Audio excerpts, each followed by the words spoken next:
Hello guys! Hello! This is for Cancer. Okay, Cancer, welcome dito sa ating channel. Kapalaran 888, welcome. Alamin natin kung anong messages, vibration, gabay, energy para sa lahat ng Cancer. General reading tayo for financial. So, ano man ang status mo sa buhay, this reading is for you. Basta, i-connect ko lang ang intuition mo sa lahat ng baraha. Okay. Number 12 is number 3. Number 4. So, happy family, temple path. Cancer. Sinasabi ng baraha sa'yo dito na marami kang wini-wish, especially if you are a family of 4. Like you're married or you're having a relationship with someone, na dalawa yung anak nyo. Sinasabi ng baraha sa'yo dito na siguro for financial purposes din na mensahe ito sa inyo.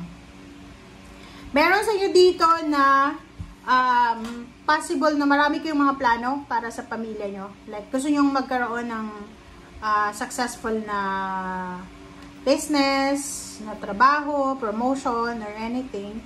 Or maybe you're aiming for a happy, secured, stable na family life. Parang ganun. Okay? And the temple path is here. Sinasabi ng baraha na may pag-asa. Kumbaga, doon sa mga Cancer na medyo nawawala na kayo ng pag-asa para sa finances nyo. Sinasabi ng baraha sa'yo dito, huwag kayong mag-alala kasi the yin and yang is here. May liwanag eh, 'di ba? So kung ano man 'to na plano mo para sa pamilya, para sa mga anak, sa asawa, sa magulang, kumbaga, the universe will give you chances, several chances para makuha siya. Kasi itong temple path, minsan hindi natin alam eh, di ba? Yung minsan, marami tayong ginagawa sa buhay na hindi natin alam kung bakit ba natin to ginagawa. Kumbaga, marami kang sinasacrifice pero hindi mo alam kung bakit mo ginagawa yung sacrifices na yan. So, dito sa baraha mo, sinasabi ng baraha sa'yo, Cancer, na ngayong buwan ng November, maiintindihan mo eh, 'di ba? You will understand and comprehend talaga. Kasi iba yung understanding sa comprehension eh.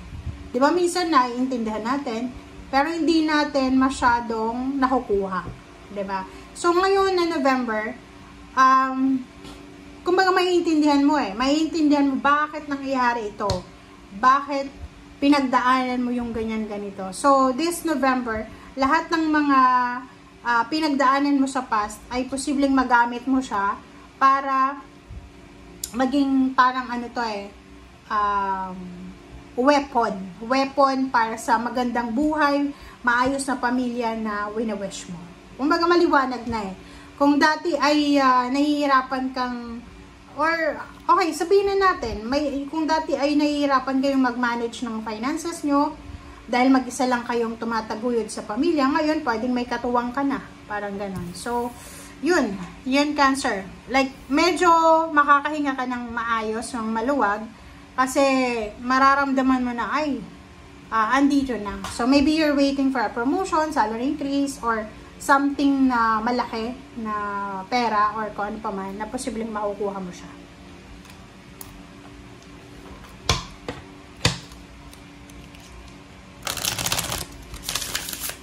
Alright.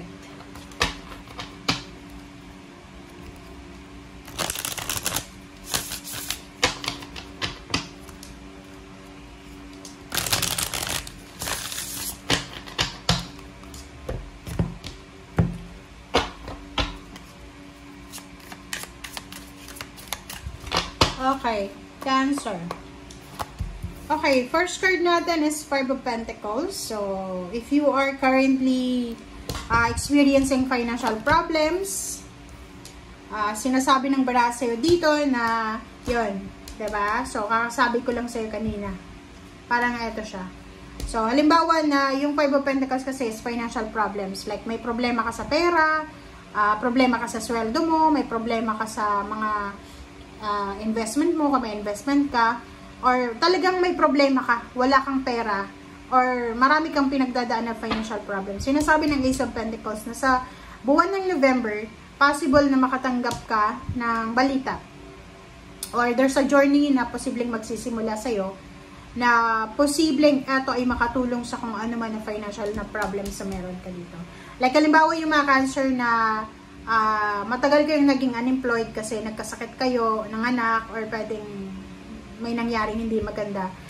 This month of November ay posibleng makatanggap ka ng isang good news na pwedeng magdala sa iyo ng financial success. Ten of Swords and Knight of Cups. So, in terms of relationship naman, kasi yung money natin is connected yan sa mga tao connection eh. So, halimbawa, may tao na niloko ka, in-scam ka sa usaping pera, this month of November ay posibleng makatanggap ka ng message, ng confirmation na etong nang-scam sa'yo ay posibleng kumbaga magbabayad na sa'yo, parang ganun. So, makakatanggap ka ng kumbaga confirmation from someone na may utang sa'yo or may agrabyado sa'yo. Eight of Swords, diba? So, this is confirmation. Sinasabi ng baraha na kung sino man ito na taong ito na naging rason kung bakit ka naghirap financially, lalo yung mga nanloko sa'yo, yung mga taong nanakawan ka, makikita mo na possible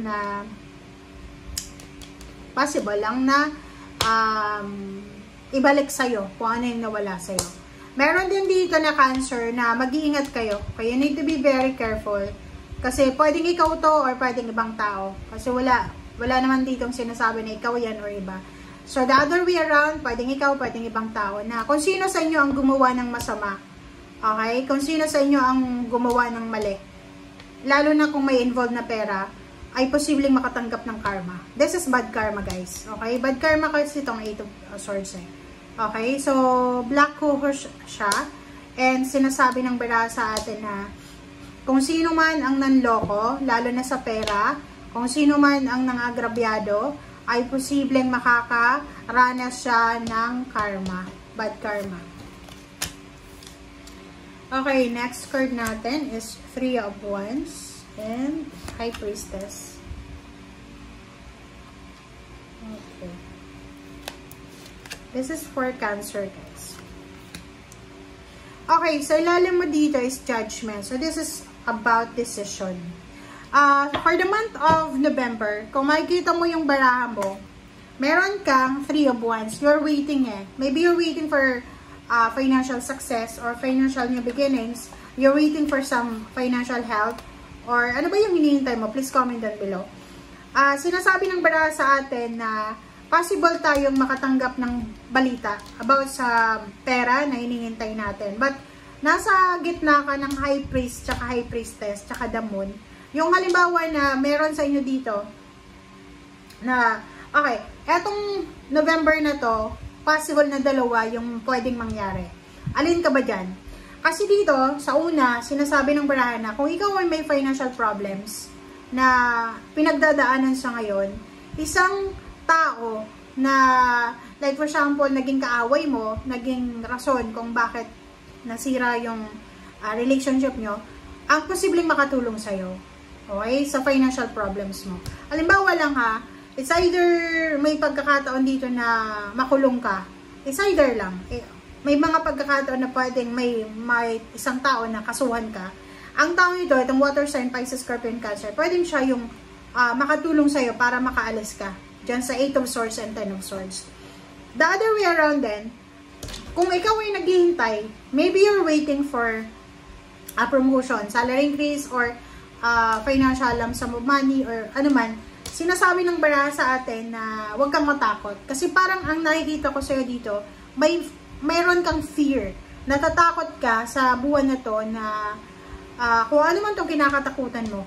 Okay? Maybe you're parang afraid of mga news, diba? Halimbawa, may mga summons, parang ganon. Letter from subpoena, from the police, from the judge, or kung sino man siya, or kung saan man siya. So, parang yun yung natatakot ka. And, sinasabi ng baraha sa'yo dito na huwag kang matakot. Okay, huwag kang matakot, huwag ka din magdedesisyon na hindi mo pinag-iisipan. Kasi may 3 of Wands dito eh. So, maybe, may ginawa ka bang masama, or kano pa man. Kasi, kailangan mo dito ng lump sum of money eh. This is huge. A big amount of money ang kailangan mo dito. or maybe you're waiting for that money. So, halimbawa na umutang ka sa bangko, na layoff ka, na terminate ka, pero nag-aantay ka ng back pay. So, ang tagal mo nang hinihintay, pero hindi pa rin dumarating. So, parang sinasabi ng barahan na medyo nag-aalala ka na, baka wala na ito, baka na-scam na. Alright? So, yan guys ang sinasabi ng baraha. Thank you for watching and see you again. Bye!